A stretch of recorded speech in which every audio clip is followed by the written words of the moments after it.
Sorry মা। কেন? আবার আইসক্রিম খেয়ে ফেলেছি। খাওয়াটা বড় ব্যাপার না, কথা দিয়ে কথা রাখুনি, এটা কত বড় অন্যায় জানো? কথা বিশ্বাসের আরেক নাম, সেই বিশ্বাসেই আমরা বাঁচি। সূর্য অস্ত যাচ্ছে দেখছিস তো, কিন্তু সে কথা দিয়েছে সে সকালবেলা আবার ফিরে আসবে। কথা দিয়ে কিন্তু প্রতিদিন সকালেই আসে। একদিনও কি কথা দিয়ে কথা রাখে না? নইলে তো সব অন্ধকার। আমাদের সাথেও একটা আলো আছে, সেটা অন্ধকার করতে না চাইলে কথা দিয়ে কথা রাখতে হবে। মা, ওঠো না মা। মা। হাই ভারত। হাই কাকু। নির্বাচন চলে এলো, প্রস্তুতি নিতে হবে, প্রার্থী বাছাই করতে হবে। এভাবে কতদিন? ওকে একা রেখে এসব কিভাবে করব? এর জন্য তোর আবার বিয়ে করা উচিত। কি বলছিস তুই? তোর স্ত্রী দরকার সেজন্য নয়, তার মা দরকার। এই বয়সে বাবার চেয়ে মা বেশি দরকার তার। এইভাবে তুই ওকে খুশি রাখতে পারবি না, তোর স্বপ্নগুলো পূরণ হবে না। বোঝার চেষ্টা কর। স্কুলে যাচ্ছি মা। ঠিক আছে। ওলে ওলে ওলে ওলে ওলে, আমার লক্ষ্মী সোনাটা। কাঁদছিস কেন বাবা? এই তো আমি। সৎ মায়ের সাথে যতই আপন হতে চাইছিলাম, ততই পর হয়ে যাচ্ছিলাম। এই জন্য আমার বন্ধু ও মামাতো ভাই সুভাষদের বাড়িতে বেশি সময় কাটাতাম। এখন ঘুমোচ্ছে, চলে যাবে। ভারত, লন্ডন যাবি?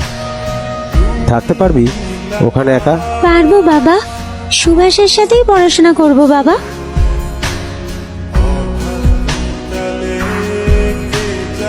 দাদা, অনেকদিন ধরে শ্বাসকষ্টে ভুগছিল।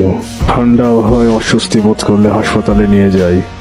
কয়েকদিনেই ঠিক হয়ে যাবে ভেবেছিলাম, কিন্তু কাল সকালে ঘুমের মধ্যেই মারা যায়। তুমি আসা পর্যন্ত অপেক্ষা করতে চেয়েছিলাম, কিন্তু ভগবানের মতো নেতার মৃত্যুর খবর দলের লোকজন হজম করতে পারেনি। পরিস্থিতি বিগড়তে যাচ্ছিল প্রতি ঘন্টায়। তাই কাজটা সেরে ফেলা হলো বেশ দ্রুতই। মুখাগ্নি কে করলো? ছোট ভাই। হাই সিদ্ধার্থ, আমি ভারত, তোমার বড় ভাই। সময় মতো আসতে পারিনি। সৌভাগ্যবশত তুমি ছিলে, আমার কাজটা করে দিয়েছো, ধন্যবাদ।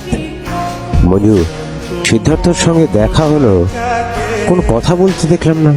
একদিন ধরেই কারোর সাথে কথা বলে না, বাবা মার সাথেও না। ডাক্তার বলেছে সমস্যা কিছু নেই, কথা বলতে ইচ্ছে হয় না নাকি জানি না। ট্রিটমেন্ট তো চলছে। গাড়ির চাবি চাই, বাইরে যাবে। আমি নিয়ে যাচ্ছি। কোথায় যাবেন স্যার? মানে এই একটু গ্রাম দেখে। এই নিন স্যার। হ্যাঁ, 1 ঘন্টার মধ্যেই আসবে। তুমি চলে গেছো নাকি? আমি এসে নিয়ে যাব। এই শালা মরতে চাস নাকি? ওই দাঁড়ান দাঁড়ান, এই হ্যাঁ নিজের চরকা তেল নে।